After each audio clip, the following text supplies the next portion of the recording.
Hi and welcome to my channel. My name is Rachel. I am a labor and delivery nurse, but I love to read books and I love watching booktubes, so I thought I might just start my own because people are always asking me for book recommendations. So I have filmed a couple on my Instagram, but I thought that maybe YouTube was a better place for the long videos. So I'm going to start with my March, like the books I read, and then just a quick, I think I'm just going to start with my March. And we're going to be joined by my French Bulldog, Mabel, because she has like separation anxiety, and so she cannot not be on a lap. So pretty much all the books I read this month, I read either an audiobook because I drive like 40 minutes to the hospital that I work at. And like doing errands, I love to listen to audiobooks, or I got them from the library. So I honestly only have one physical book that I read this month. And some of that is because we're a couple weeks into April. And so the library books I had at the end, I got rid of. Like, there's nothing better than returning a library book. And it goes away. So To Kill a Kingdom was the one physical book that I own that I read this month. So this is a Little Mermaid retelling. So fantasy, a little bit dark, which if you've ever read like the Hans Christian Andersen Little Mermaid, you know that the Little Mermaid is dark. So it was just a little bit slow moving. So that's the only reason that I gave it 3 stars. Just because it just was, there was a lot of words for the story. But I did like it. So 3 stars for that one. All right, fire up the old iPad. So every month I do like for my New Year's resolutions, I pick like a theme for the month just to kind of keep reading interesting. And then I'm also in 2 book clubs. So, and I think my one book club we skipped this month. I'm not sure. Or maybe I read it last. I read it before. So I didn't read a new book for that month. So this month for my challenge, I did just ears. Books set in Australia, which I thought was going to be easy because I've been reading like Jane Harper books and like a lot of, what's her name? Liane Moriarty, like a lot of those are set in Australia, but I've apparently caught up on all those. So I read Bill Bryson, In a Sunburned Country. Sorry, trying to get it where there's not a bad glare. So he writes a lot of like factual but comedic books. So this is my first book that I've ever read from him.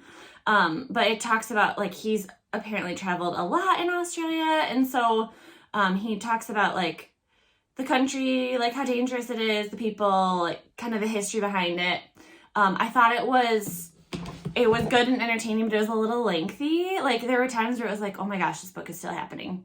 So I gave this 3 stars. But there were times I laughed, I learned a lot. And then while I was looking up Australian books, I saw The Exiles, and I was like, oh, I already read my Australian book, but then I like had read what this was about and thought it was so interesting. So apparently Australia was the place that like convicts were sent. So like if you lived in the Americas or Europe, like they sent prisoners to Australia, basically so that like their prisons didn't have to grow and then, you know, like out of sight, out of mind kind of. And Australia was this like deserted area, like they couldn't escape. Even if they could, where would they go? So this is a fictional story by Christina Baker Klein, and she also wrote the book The Orphan Train. I really liked this book. It read really fast. So I gave this 4 stars. It was good. I feel like I've kind of given up on historical fiction recently because it feels like it's all World War II books. So it was really nice to read historical fiction that has nothing to do with like Europe and the war, even though those are great books. My one book club, I guess my Holland book club, my Dutch Dance Friends book club. we read the book Piranesi this month, and I read it in like one sitting, mostly because I just wanted to get it done and I have so many books to read. But I don't even know, like, is it fantasy? Is it magical realism? It's hard to describe. So it's like this man that's living in a maze, and he doesn't know like where he is or what he's doing. So like the book is about him figuring out why he's there and what he's doing, and it definitely had me reading, and it was a short read, so it was good. I think I gave it 4 stars just because I read so fast. And then I read Portrait of a Scotsman. So this is the third in a Regency romance. So you can probably guess it's women that don't like where they are in society finding husbands. So they're like a little saucy. I wouldn't say they're like racy, but you know, there's like women doing stuff in the 1800s. So I gave it a 3. Just because it was like predictable and not my most favorite story, but it was good. Ooh, what's happening? And then I think my second nonfiction for the month, Think Again by Adam Grant. So this book was read very quickly. I listened to it on audiobook. So very good audiobook. Highly recommend. And I believe he reads it, and he reads well. So it's about like the division in America and like how people have kind of like made their decisions and they're just gonna like die on that hill. So it's about like being the person like ready to die on your hill even when new information is coming out. And it's also from the other side, like being somebody who's like trying to convince people without like beating them over the head with it. So I thought it was great and timely. And then I had read The Honeymooners by Christina Lauren, and I read it in one sitting, and I loved it, so I plan to read a lot more of what she writes. So Twice in a Blue Moon was a cute little love story I read pretty quickly. I gave it 3 stars. It's not one that I would be like, oh my god, you all have to read this. But it was cute. Didn't feel like I wasted my time. I don't know why this is doing this. One Last Stop by Casey McQuiston. So this is by the author of Red, White, and Royal Blue. So this is a sapphic love story. And like, not only is it like a girl moving to New York and finding her life, which is always like a fun trope, like I love a good Friends moment. But the love interest is stuck on the train and has been since the 1970s. So it's like, they're like a generational romance, but they're the same age, and they're trying to like get her unstuck from the train. So I thought it was a fun story, a fun like twist on a love story, and it was well written. I listened to the audiobook and I liked it, so I gave it 4 stars. Never Seen, my only 5-star for this month. So if you haven't heard me talk about The Keeper of the Lost Cities, it's a middle grade story about a girl who is an elf with secret powers that's raised by humans. So I believe when she's 11, she finds out that she's an elf and not a human. And then she's like thrust into this magical world that she knows nothing about. And there's all sorts of like social blunders and like misunderstandings that happen. But she's kind of like taken under the wing of these families, and there's like different factions in the elf world that are like fighting.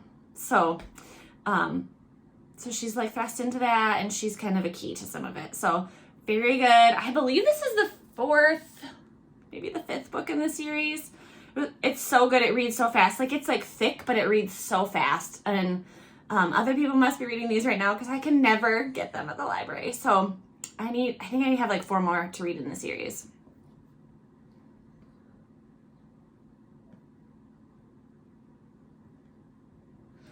All right. And then I read The Keeper of the Night. This was a book of the month from a couple months ago. I'm normally like 4 or 5 months behind in my book of the month, but I love it. So if you want book of the month, you can use me as a reference. It's so fun. So it's like $15.89 a month, and they normally have like 6 or 7 books to choose from.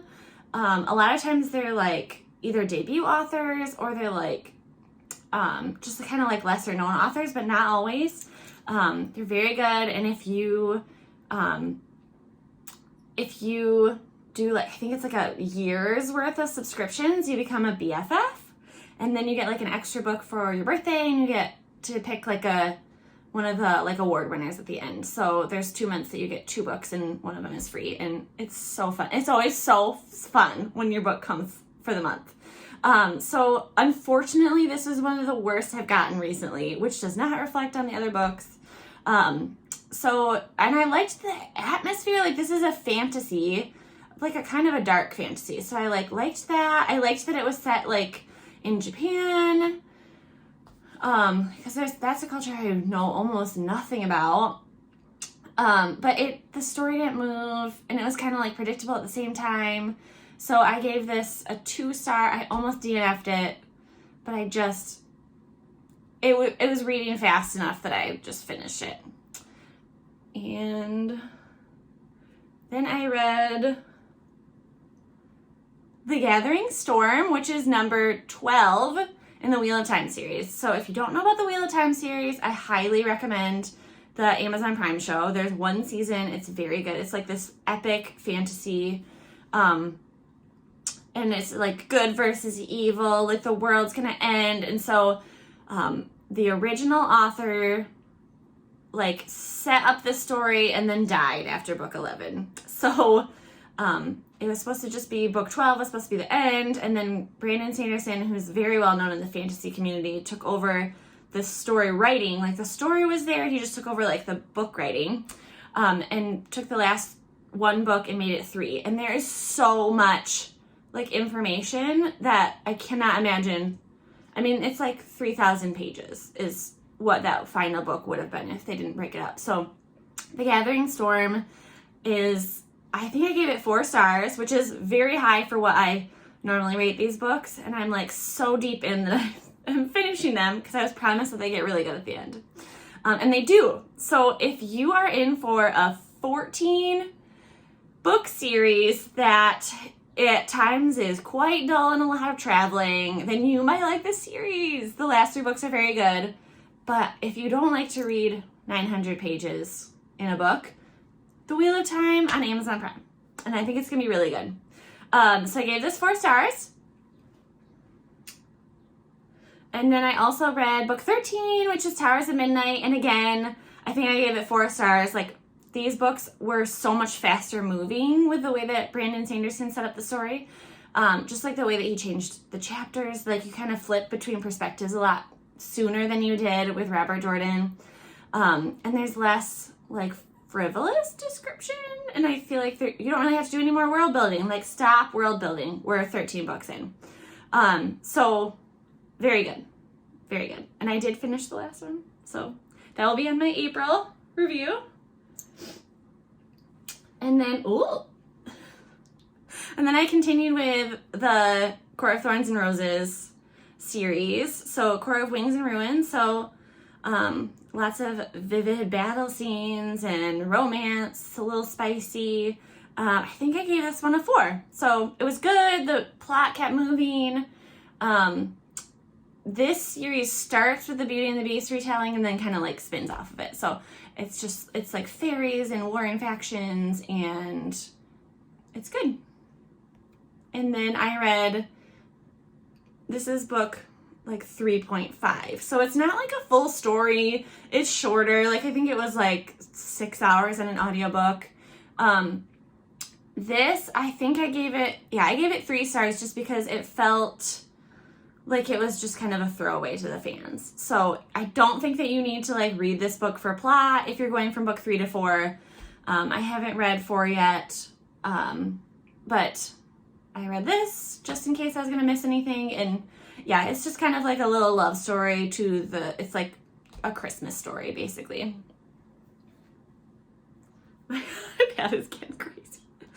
All right, and then I read the 3rd book in the Diviners series. So this is set in the 1920s America. So it deals with a lot of like